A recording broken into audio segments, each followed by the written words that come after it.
¿Ok? Sí, Entonces, sí, cómo es esto? Y, bueno, y todo esto que te nombré, porque fíjate que te nombré, ¿no? Te nombré sí, la libertad en toda su de forma, todo. la defensa de la propiedad privada, la defensa del individuo fuerte, todo. Ah, claro, esos son valores de derecha. Bueno, sí, Y somos de sí, derecha, somos de está derecha. Y no perfecto. nos interesa pensar 5 veces lo que vamos a decir solo por el hecho de no ser catalogados de tal o cual cosa. Por supuesto que pensamos nuestros argumentos primero porque queremos demostrar que son válidos y no válidos porque los imponemos o No, porque porque son la realidad. son exactamente, reflejan el hecho real, ¿correcto? O sea, eso es lo que Sí, nos sí. importa, no porque, porque si lo dice, o sea, caer en una falacia dominem reversa, ¿no? Ah, Sí. si lo dice Álvaro, entonces es cierto. ¿Dónde salieron? No, lo que importan son las ideas. A nosotros nos importan las ideas, no los personalismos. Justamente vamos por ahí. Las Ellos son personas, típicos, tienen claro, siempre el líder y como si fuese el Dios al que siguen, y totalmente. nosotros decimos, no, a las ideas tenemos que seguir. Después puede haber personas que representen esas ideas, pero si esas personas cambian de idea, no las vamos a seguir más, porque no es un Eh, fanatismo. bueno, ahí, por ejemplo, ¿no? Yo soy una persona que efectivamente cambió. Yo no soy el mismo que hace 20 años, que hace 10 o 20 años. Y cambié. Cambié para mejor y bueno, la evidencia empírica me demuestra que aquello que en lo que creía hace 10 o 20 años atrás estaba errado. Y eso que te puedo asegurar que aún en mi error comparado con el error ideológico, No, obvio. el error ideológico y la falsedad ideológica de muchos estaba mucho más acertado, digamos.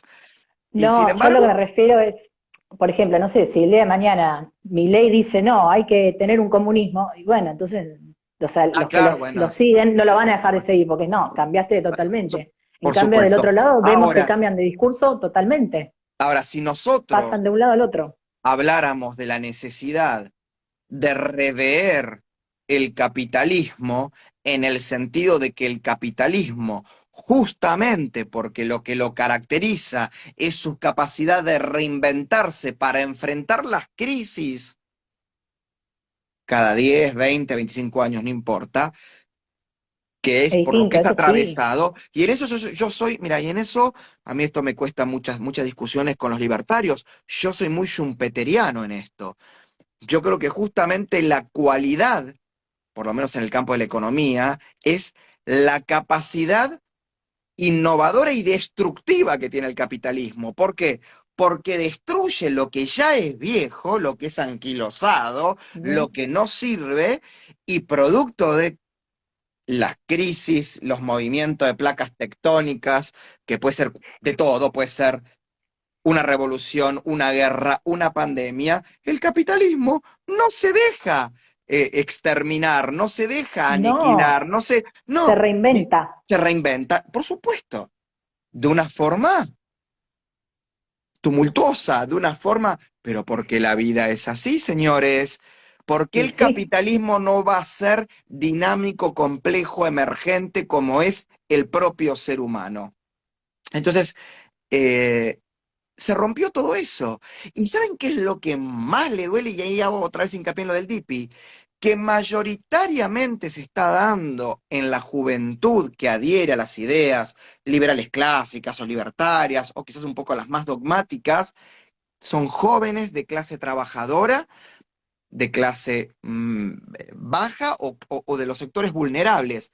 ¿Por qué? Porque ellos son los que están viendo prima facie el fracaso y lo perverso del populismo, del colectivismo. Están viendo a sus padres que cada día les cuesta el doble o el triple llevar el pan a sus mesas, están viendo cómo sus familiares que están un poquito mejor, cada vez están un poquito peor, están viendo cómo aquellos que creían que siempre iban a estar bien están cerrando sus negocios, están viendo cómo la única salida parece ser Ezeiza, pero ni siquiera va a haber salida para ellos, porque no va a haber capacidad de no, ahorro para comprarse un pasaje y tener unos exacto. ahorros para irse al extranjero.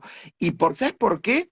Porque ellos sí ven que en otras naciones del mundo, en otras partes del mundo, ya te digo, Occidente o Extremo Oriente, jóvenes como ellos, de clase trabajadora o de sectores vulnerables, después de 10, 20 o 30 años de esfuerzo, de dedicación, de poner toda su energía y toda su pulsión creativa al servicio de un proyecto, se han transformado en quienes? Los Richard Branson, los Jeff Bezos, los Jack Ma, los Elon Musk, los Steve Jobs, y todos Exacto. los días vemos uno. Y te estoy nombrando a 5 que ninguno de ellos son de clase alta, muchos de ellos ni siquiera tienen título universitario, y muchos de ellos, si lo ves caminando por la calle, lo que menos puedes pensar que son multimillonarios. ¿Sabes por qué? Porque por sobre todas las cosas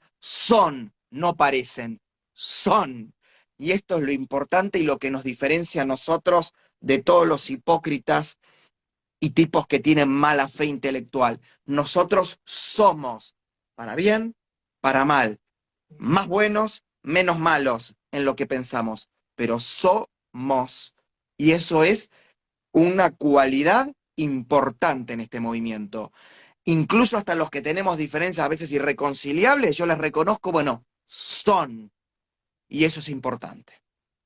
Sí, y ahí justo esto que dijiste de que todos estos ejemplos de Jeff Bezos que venían, o sea, de familias muy humildes y cómo llegaron hoy a estar donde están, eso justamente lo permitió el capitalismo. O sea, antes tenías que ser una familia noble, burguesa, si no, no tenías oportunidades. Entonces, justamente es una hipocresía cuando dicen que el capitalismo genera pobreza y entonces y genera desigualdad y que no todos tienen la misma oportunidad. Y en realidad es al revés. Gracias al capitalismo hoy, y gracias al valor de la meritocracia, una persona que tiene una situación vulnerable, de joven, de chico, donde se cría, puede salir adelante. Es gracias a eso, justamente. Fijémonos cómo la pobreza en países capitalistas es del 10% o menos. Y acá justo hoy el dato, más de la mitad de los argentinos son pobres. ¿Cómo puede ser? Y Si nos curiosamente, venían a poner de pie. Y curiosamente, en muchos países donde la pobreza es del 5, 3 o 2%, quizás la presión tributaria es mucho más alta que la nuestra. No quiere decir que yo defienda esa política. Lo que planteo es, ¿sabés lo que no hay en esos países? Aún teniendo quizás una presión tributaria Mm. más alta que lo nuestro, no hay burocracias obstaculizadoras, no hay burocracias y regulaciones que además de obstaculizadoras tienden hacia la corrupción. ¿Por qué? Porque no, para poder Claro, saltearla, corre la y coima. sí, Lo que no hay es un espíritu que castiga al emprendedor y que castiga más al emprendedor que es exitoso, porque no hay una cultura de lucha entre clases, incluso en países gobernados por partidos socialdemócratas, y esto yo ya lo he hablado, se ha dejado hace muchísimos años, décadas atrás, la idea de lucha de clases por la idea de cooperación entre capital y trabajo.